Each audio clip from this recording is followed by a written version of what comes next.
it's Sam here from KitchenGadgetsClub.com, and today I'm talking about dried seasonings in the air fryer and also how you can use shop bought ones versus your own homemade and what ratio to have from oil to seasoning that you can make work for you across so many different air fryer recipes.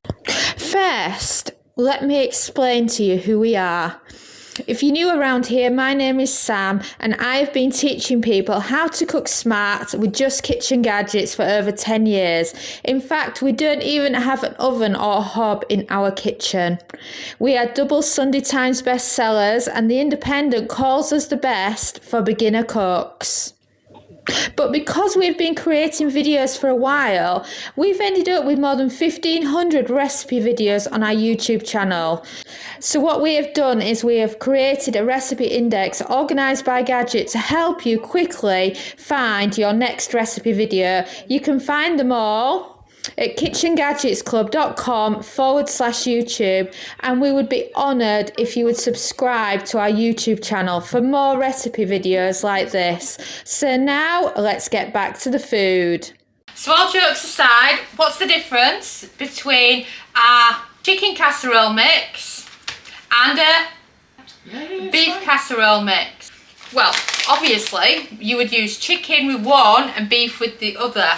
But in reality, you know, when we're making a beef casserole versus a chicken, we're often just changing out the protein and the seasonings, and pretty much every other ingredient is the same. So, you know, when you think about these seasonings you've got, you could be using a beef casserole mix in the air fryer to season any of your favourite beef that you would normally air fry.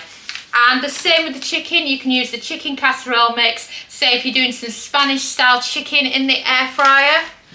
And of course, there is ones now that are made especially for the air fryer. Like this new one by Schwartz. And they've also got this new one. And of course, this one is new as well. And the benefit here is they're made particularly for the air fryer, but any dried seasoning mix you want, you can use in the air fryer. Just like you can use the likes of dried parsley, basil, oregano, no matter what you've got. You can even have your own homemade taco seasoning and such like. If you head over to KitchenGadgetsClub.com, for example, we have a homemade taco seasoning on there, we have a ranch, and we have so many other ones.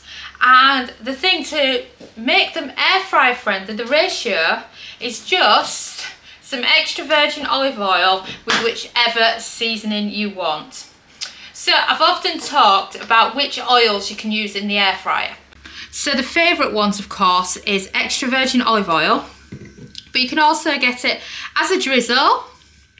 And I'm also loving, it's fairly new from M&S, their own Greek extra virgin olive oil spray, because it is air fryer friendly and it's brilliant because when you look on the back, the ingredients literally is just oils. There's no chemicals in there and it actually looks like olive oil when you spray it.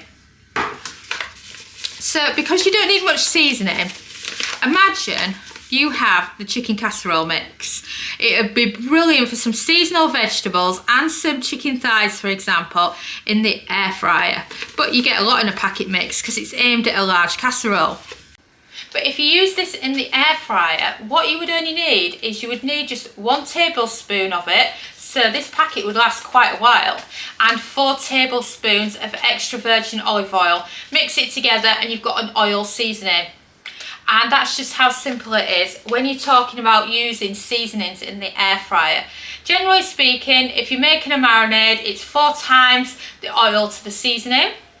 But if you're doing something simple like some homemade chips, then all you need is about a tablespoon of olive oil and the same quantity again of seasoning. So that's kind of the ratios you want to aim for. So I thought it would be great fun today for us to make some Nando's chicken thigh fillets in the air fryer and following these same ratios on the chicken thighs, and then you can just see how the seasoning works. So beside these, I've also got, following that idea of never using a full packet, I've got some peri-peri lemon left over.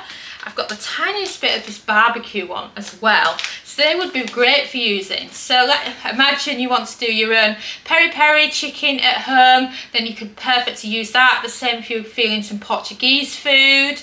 And there's so many different variations you can do. If you want to keep it simple, you could use Italian seasonings, mix that up, whatever you're cooking. It's just totally up to you. So now I'm going to show you mixing it all together and cooking some chicken thigh fillets in the air fryer. So let's marinate this chicken, shall we? So, tablespoon. So might have some goes over. As long as you're aiming for roughly a tablespoon there. So that's that for seasoning. So like I mentioned, you want 4 times the oil to the seasoning. So that's 1, 2, 3, 4. Then give it a quick stir.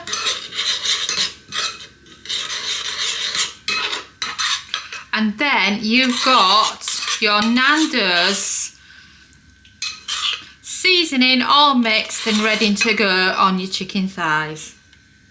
So now let's season your chicken. So I'm going to start with a good salt and peppering. And then of course we're going to add all this in.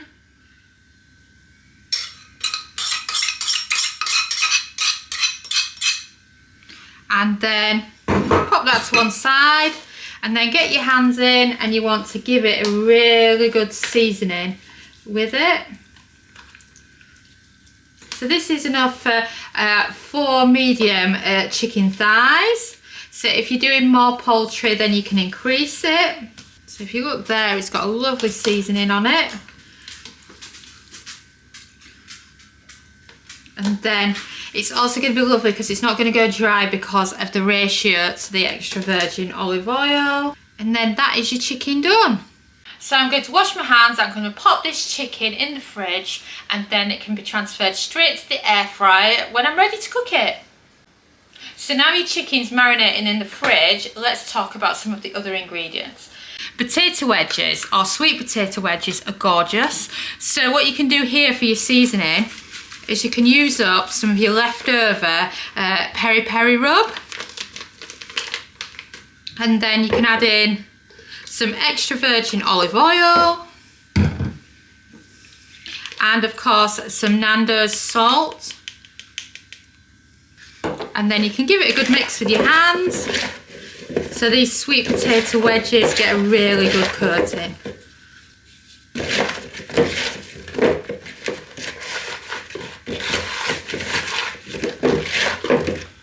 So they're like that, and then they can go on.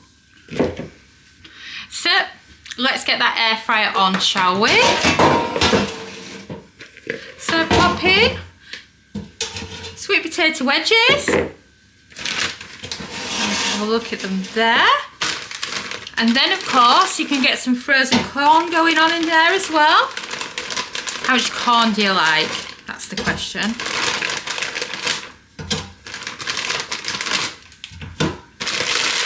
And then that's the rest of my bag.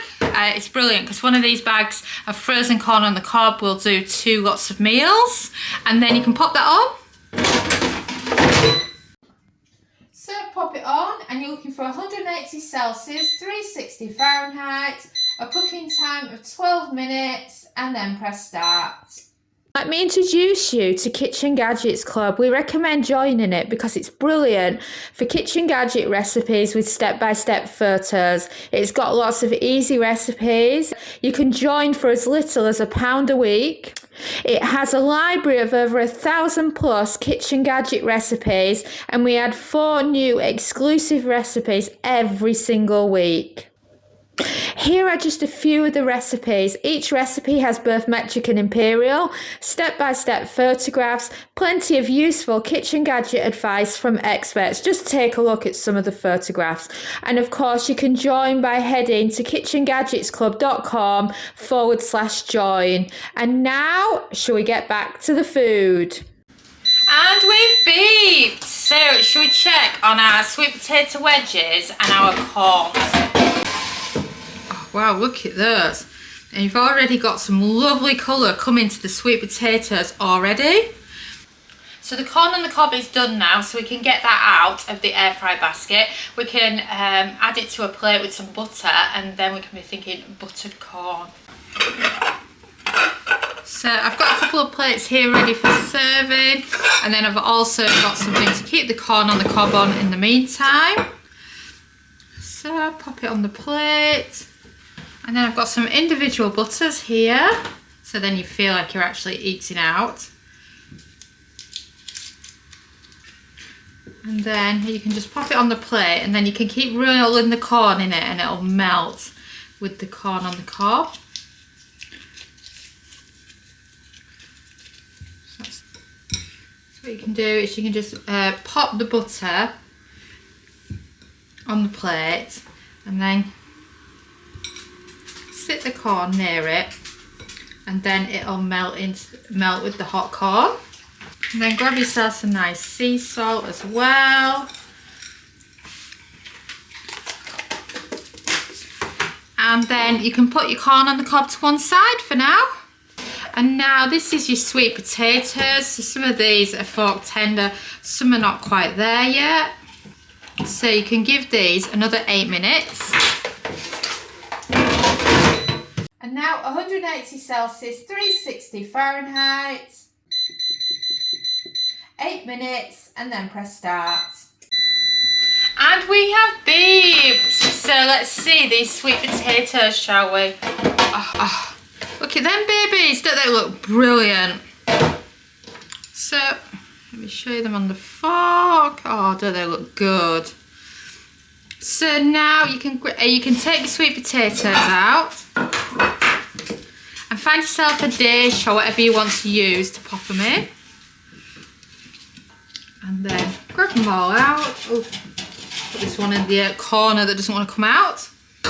And we're empty again. That must mean it's time now to do the chicken thigh fillets. I better go and grab them from the fridge before I forget about them.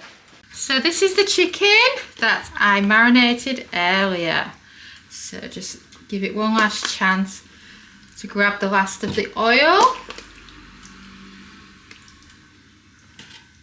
So that's what it looks like. So shall we pop it on?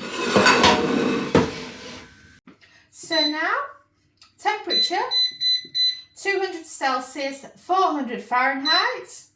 And a cooking time of 10 minutes, and then press start. And we've beeped. So, shall we see how these chicken thighs are doing? Oh, look at those beauties. That is what they look like at the moment. So, they're cooked now, but if you want some added texture to them, it's so nice to give them some extra olive oil on top. And then, because we're going with a Nando's theme, to then put some Nando's salt on them as well. And then we can pop them back on. If you love Nando's, then this is a really fun way of doing it. And now 200 Celsius, 400 Fahrenheit, 3 minutes, and then press start. And we've beeped. So, should we check on these chicken thighs? Are you ready for it? Oh yes, look at them beauties, don't they look lovely? Do a closer up on them.